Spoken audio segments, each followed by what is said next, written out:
종합제 TV 시청자 여러분 안녕하십니까. 문재인, 김정은 사이의 판문점 회담이 이제 나흘 앞으로 다가왔습니다.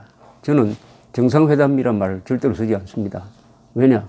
정상이라는 것은 한 사람 뿐인데 한반도에서 정상이라고 불릴 수 있는 사람은 우리 대한민국 헌법에 의하면은 유일한 합법 국가인 대한민국의 대통령뿐입니다.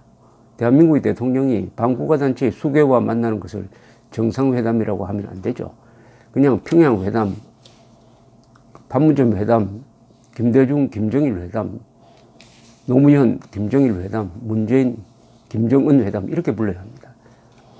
오늘 조선일보의 최보식이 만난 사람에 여러분들이 잘 아시는 이동복 선생이 등장했는데 그 기사의 제목이 이렇습니다. 남북회담의 가장 오래된 정인. 남북회담의 가장 오래된 정인. 이동복 씨가 남북회담에 직접 핵심적으로 관여한 게 벌써 1971년 무렵이니까 48년이 지났습니다. 반세기가 지났습니다. 그분의 이야기는 이 연세 드신 분만이 가질 수 있는 경험과 지혜가 묻어난다는 것을 알 수가 있습니다. 제목이 이렇게 뽑혔습니다. 남북회담 수백 번 했지만 이산가족 상봉 빼고는 무슨 효과가 있었나? 사실은 이산가족 상봉도 효과가 의심스럽죠. 만난 다음에 서로 편지 주고받지 못하고 영원히 생이별로 사는 것, 이게 무슨 성과라고 볼 수 있습니까? 또 만나는 과정에서 북한에 얼마나 퍼주기를 많이 했습니까? 이산가족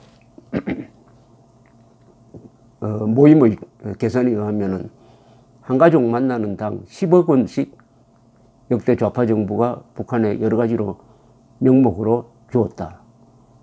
한 분 만나는데 10억 원이 들었다. 아파트 한 채가 날아갔다는 거죠. 그것도 좋은 아파트. 이동복 선생은 지난 주말에 김정은이가 핵실험과 대륙간 탄도미사일 시험 발사 중단하고 풍계리 핵시험장 폐기하겠다고 한 발언에 대해서 이런 표현을 했습니다. 2008년 영변 냉각탑을 파괴했던 효과를 노리는데 마치 죽은 말고기를 팔아먹는 것 같다. 죽은 말고기를 팔아먹는, 물론 풍계리는 저건 어차피 쓰지 못할 것입니다. 그런데 쓰지 못할 것을 또 생색내서 국제사회에 팔고 트럼프까지도 아주 좋은 일이라고 환영을 하고 우리 정부까지도 비핵화를 향한 진전이라고 이야기하는 데 대해서 죽은 말고기를 팔아먹는데 이 죽은 말고기를 사는 사람이 있다는 이야기죠. 죽은 말고기를 사는 사람이 있다는 이야기죠. 과거에 비교했을 때 북한이 달라진 것 같지 않나. 과거 40년 가까운 남북 대화를 했지만 내용면에서는 한 걸음도 전진하지 못했다. 북한은 남북 대화를 반드시 통일정선 공작의 일환으로 한다.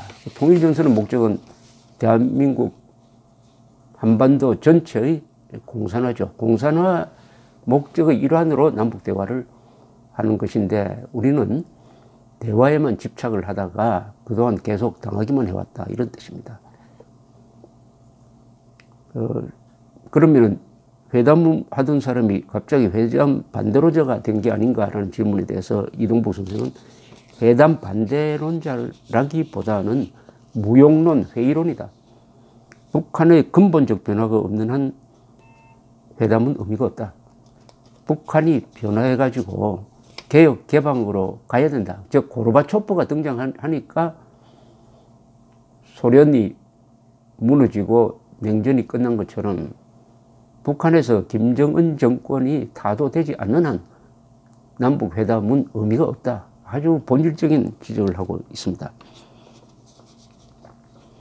71년 중보부에 이분이 스카우트 되기 전에는 신문기자를 했습니다. 서울대 정치학과를 나와가지고 맨 처음 북한과 대화할 때의 고민을 이렇게 이야기합니다.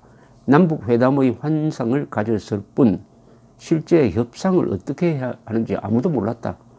공산주의자와 협상 경험이 있는 미국, 서독, 대만의 전문가를 초청해 워크숍을 했다. 국가는 어떻게 협상하는가의 저자인 프레드 찰스 이클레 교수가 그중 한 명이었는데 원론적 합의를 해서는 안 된다. 원론의 이행 단계에서 다른 해석을 내놓기 때문이다. 공산주의자와의 협상에서는 다른 해석이 나올 수 없게끔 단어 하나하나에 주의를 해야 된다.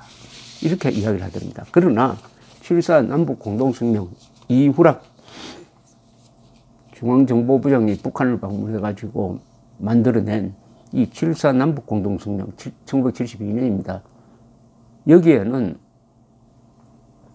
북한이 주장하는 자주 평화 민족 대단결의 이른바 평화통일 3대 원칙이 들어갔습니다.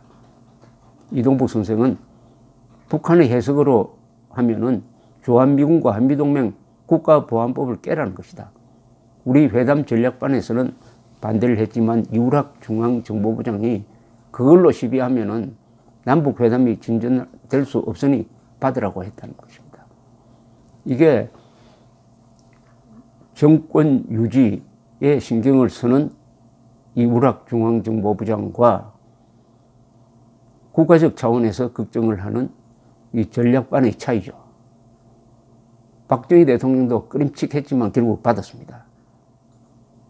이동복 선생의 이야기는 7.4 공동성명은 그 뒤 남북관계에서 족쇄가 되고 있다. 자주, 평화, 민족적 대단결 이걸 다 합치면은 결국 주한미군 철수 국가보안법 폐지, 대한민국의 무장해제, 그 다음 단계로서 대한민국의 공산화의 암호가 이 세 단어에 들어있다는 거죠. 당연히 우리가 주장하는 자유를 넣었어야죠. 자유.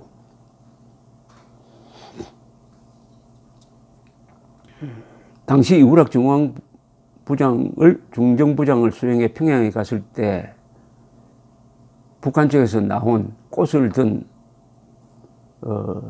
학생이 하나 있었습니다. 그 사람이 나중에 보니까 김현이었습니다. 김현이. 이동복 선생은 이 비핵화와 비핵지대와의 차이를 분명하게 설명을 하고 있습니다. 비핵화는 핵을 안 가지고 있는 나라가 핵을 갖지 않겠다는 것이 비핵화이고, 핵을 가지고 있는 나라가 특정한 지역을 설정해 핵무기 사용을 하지 않겠다는 것이 비핵지대화다. 북한이 말하는 것은 비핵화가 아니다. 비핵지대화다. 비핵지대화. 그것을 한국에서는 비핵화라고 우리 쪽에 유리한 방향으로 해석을 해가지고 알려주는데, 북한은 비핵화를 이야기한 적이 없다. 며칠 전 김정은의 선언에서도 비핵화 B자도 나오지 않았다. 비핵화 B자도 나오지 않았다. 이렇게 지적을 했습니다.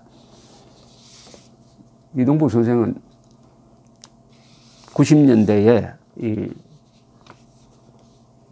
남북회담을 하면서 평양에 가서 김일성을 만났는데 이런 묘사를 했습니다. 식사 동안 김일성 뒤에는 2명의 시종이 있었다. 김일성은 뻣뻣하게 앉아 수저로 음식을 뜨는데 절반이 턱 밑으로 흘러내렸다. 시종이 묻은 음식물을 걷어냈다.